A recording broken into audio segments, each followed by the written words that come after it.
Woo! Hey, Marauders! I'm here in the dance club, but we gotta cut the party. We gotta do some trigonometry, guys.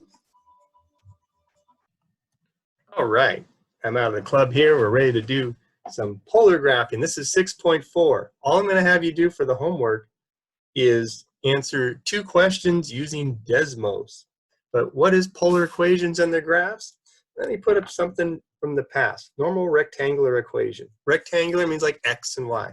Remember this equation from a long time ago, like chapter 2? X squared plus y squared is 9. I remember this. It counts like the Pythagorean theorem, but this was the equation of a circle. Remember, it was x squared plus y squared is r squared, that old equation. So this was a circle, and I remember we would just look at this and go, okay, r squared is 9, so the radius is 3. And we made a circle, the radius of 3. We would go 1, 2, 3, with just regular old graph paper, -3, 1, 2, 3, 1, 2, 3, -3, and then you would put like dot of 3, 3, 3, and 3, and then make a circle. And the idea is every dot on the circle, every xy coordinate, if you plugged it in here, it would make 9. But what about the polar equation? Well, remember these little equations we had? These little changing ones? We have these 4. By using these things, you can switch from rectangular to polar and polar to rectangular. And I'm not going to have you do all the complicated things, but just this basic one right here. If I said, okay, well, I got this rule that says x squared plus y squared is r squared. That's one of the little rules here. I just have the square root on it. And I could go, okay, well, how about I just do this? If my little poster says x squared plus y squared is r squared. So I could take this and replace it. See that? Replace it with r squared. So we'll just change this to r squared is 9. And so now, see there's no x's and y's? You've created a polar equation just by replacing x squared and y squared with r squared, because x squared plus y squared is r squared. I should square both sides of those. So taking the square root, the radius is 3. If I use polar graph paper, in other words, I use this type of graph paper, how would I draw a radius of 3? I would just go, well, 1, 2, 3. But it doesn't tell me the angle, does it? Where's the angle? I guess it could be any dot. No one said which angle to use. So there it is. It's a radius of 3. So this is polar style, and this is rectangular style.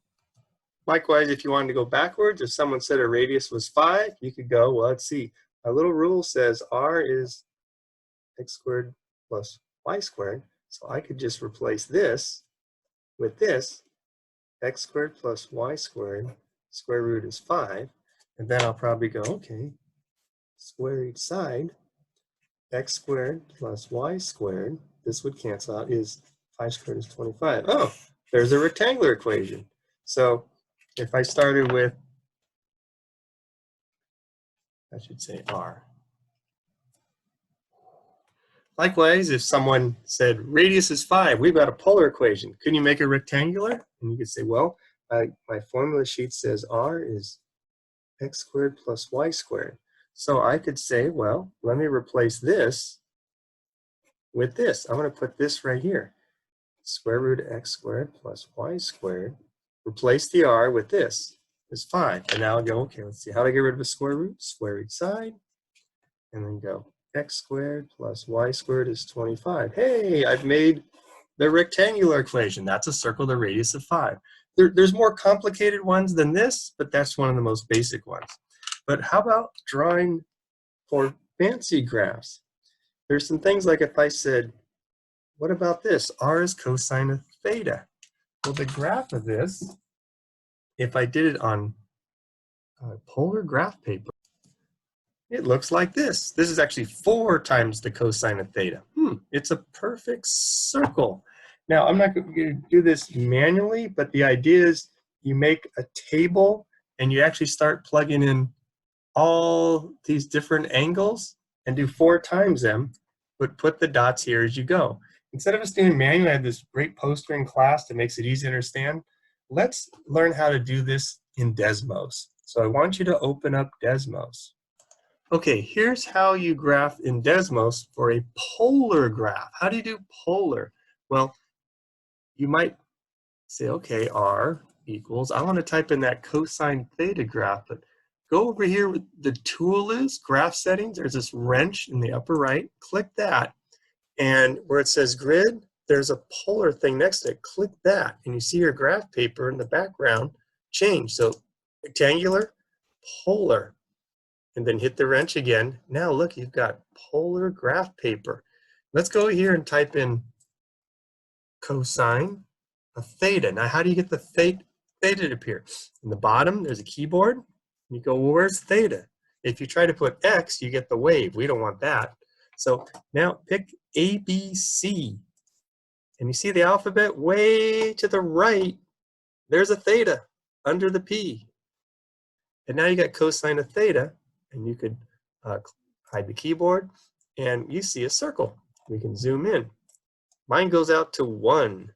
But cosine of theta, if I sat here and made a table, you could even pull up a table somehow. I don't see where it's at. But you can pull up a table. Now look over here. What if I put like 4 cosine theta? It just goes out to radius of 4.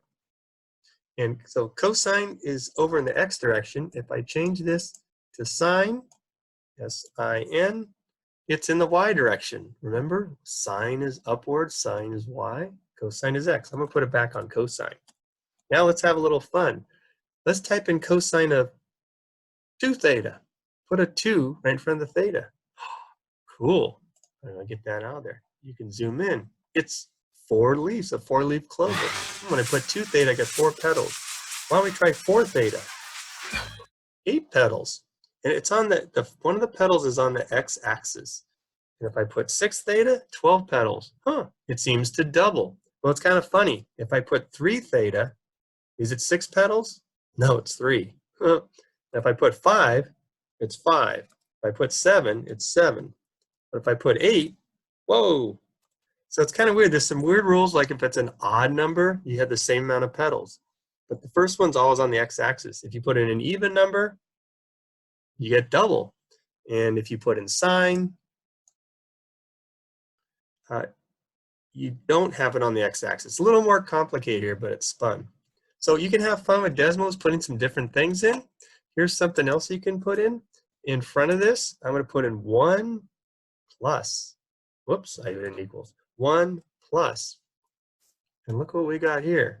This is called a cardioid, or also called a limicon. Instead of plus, we put minus. And I got a heart. Okay, so you could actually make a table. And I can put something else here. In front of this, I'm going to put 2. Oh, look at that. So you can play around with this, but just make sure you're in the polar graph right here. So what I want you to do for the quiz, not the quiz, the homework, I'm going to give you 2 questions. Type them in Desmos, see what you get, and tell me. And then I'm going to have you pick which graph it is. Also under here, there's this little 3 bars. You can actually pull this down and find polar rows. And you can play with these things here. And you can get different little shapes that it plays around with the numbers. Sometimes it can be kind of confusing, but it's kind of cool. You can also pick logarithmic spiral, or you could pick the limicon, that's the heart. If you pick one of these, then you could play around with these numbers.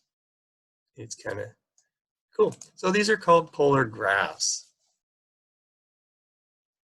Okay, to get credit for 6.4, don't do the book homework, because we would normally have a poster in class and we would spend some time and I would give you polar graph paper to play around with it, and sometimes you would figure some tricks. All I want you to do is just answer the 3 questions in the link. It kind of looks like a quiz. Use Desmos, type them in Desmos, and then pick out the correct answer, and you could try the questions more than once till you get 3 out of 3. That's it. And now I gotta get back to the club. Party on, Wayne. Party on, George.